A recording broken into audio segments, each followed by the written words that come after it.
And it will come. We are seeing the evolution of it. If they do not release a laboratory-based strain, it is a matter of months or several years maximum before we have a global pandemic of avian flu that will make literally the number dead will equal all the wars and all the pandemics in human history. That's serious. This is far more devastating to the human population than a nuclear war. And people need to understand, if someone does think they have an antidote to it, they're going to be very selective. Now I'm going to tell you some things tonight that will probably kill it. I can't say for certain, but probably will kill us. The government has all kinds of things like scalar weapons against viruses, and all kinds of things that they think will help. None of the vaccines they're making are of any use whatsoever, because the virus is genetically distinct into 12 substrains, 6 of them very lethal, between 25 and 100% lethal. Once they become efficient at transferring between humans, and the virus survives long enough in the incubation period, doing any kind of screening at airports or otherwise is useless, because a person can be a carrier for 3 to 5 days before they get sick, and then suddenly develop a cytokine storm and drop dead or just have a heart attack. The virus also can grow in your brain, so you may not even cough once and just drop over dead with virus growing in your brain. So it may not present. You may just literally sit there and then start bleeding from your eyes and all orifices and drop dead instantly.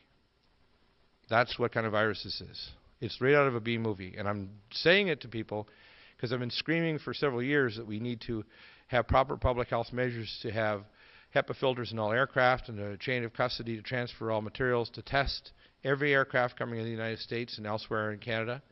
We need to have proper evaluations of people coming into this country, whether it's resistant tuberculosis, leprosy, or other infectious diseases.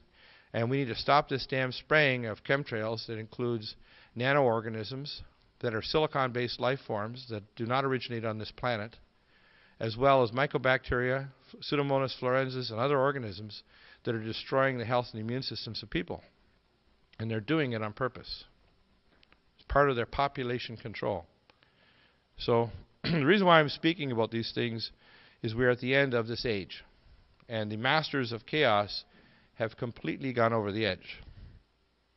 So we only need 2 changes in the genes in order to cause this to happen. And it's literally the killer bees of all viruses. The brainiac, if you want to call it. And I like Alex Jones' term, so I'm going to steal it. He called it the Zirconian 12 plague, because he's a skeptic. He thinks it's nothing. It's all a bunch of hype. It's not. This is not hype. When this thing gets out, it's going to make all the plagues of history look like nothing. And I can't tell you when it'll happen, but it's coming. The next thing is the MARC, which is, I call it the multiply addressable readable cryptographic. That's why I call it MARC, of the driver's ID. And the driver's ID I'm going to show you in one of my other talks, called the Technologies of the Electronic Cage, not age.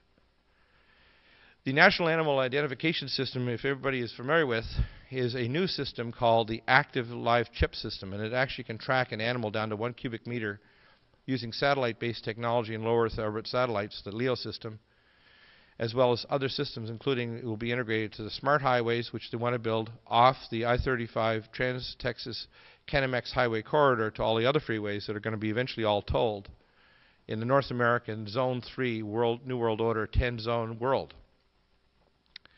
January 1, 2008 to May 2008, full implementation of the national ID will require that you will not buy or sell, have a job, cash a check, cross a state line, or get on a bus, ship, plane, or train in America or in North America, because they're going to dissolve the U.S. Constitution. They're planning on putting the Amero, which they've already called for designs. They had a stock trader last week that already announced people should be positioning themselves to get out of the American dollar and get into the Amero, which is a new American currency that's coming. All of these things are real. They're not imaginary. And they are doing this because they're fast-tracking, and I'll tell you why as they integrate these talks, because I'm going to connect the dots so at the end of this talk you'll understand why pieces that you couldn't explain before will make sense after tonight. And I talk a little fast, so you'll need to get the DVD.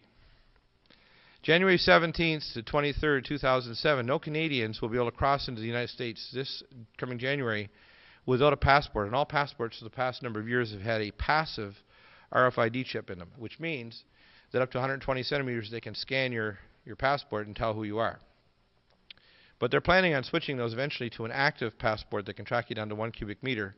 and you'll have to carry your papers, please, or you'll immediately be detained and quarantined.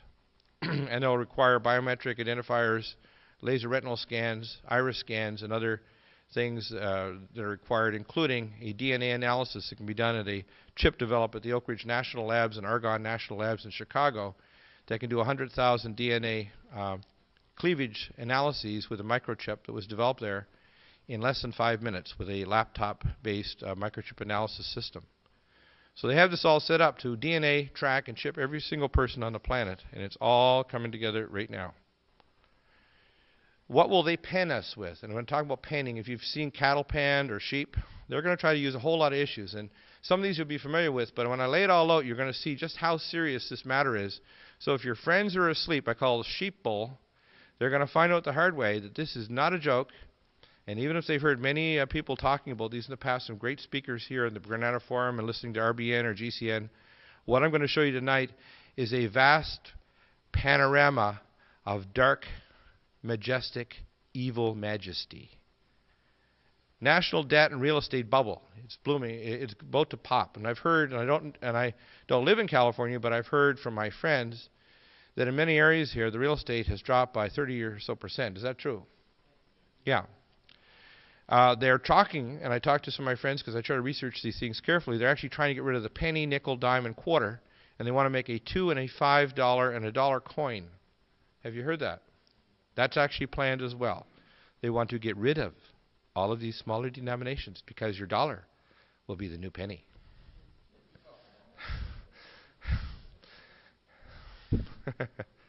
I'm not kidding. Avian flu. I really believe the window, looking at the rate of this virus changing, mutating, and transferring, the window of 2007 to 2008, I think, is a very dangerous period.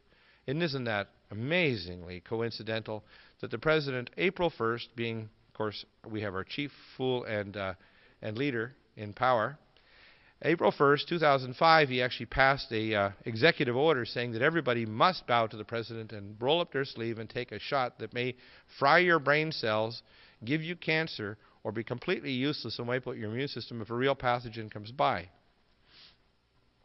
Regional nuclear conflict with Iran, and all of this is being pushed by Israel, has given us a timetable that in the next 5 months, if we do not attack Iran with nuclear weapons, they will. Our 102nd Air Division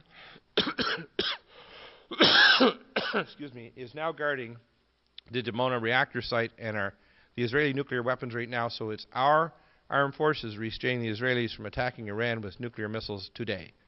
You haven't heard this on the news, but you heard it tonight, that our 102nd is down there guarding the Israeli nuclear weapons firing facilities so they will not start World War III today.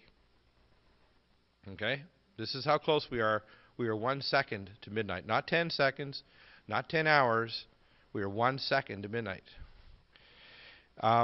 If they attack Iran, here's the scenario. Russia's given the most advanced anti-aircraft system that they've ever developed, which is very deadly, to Syria and Iran.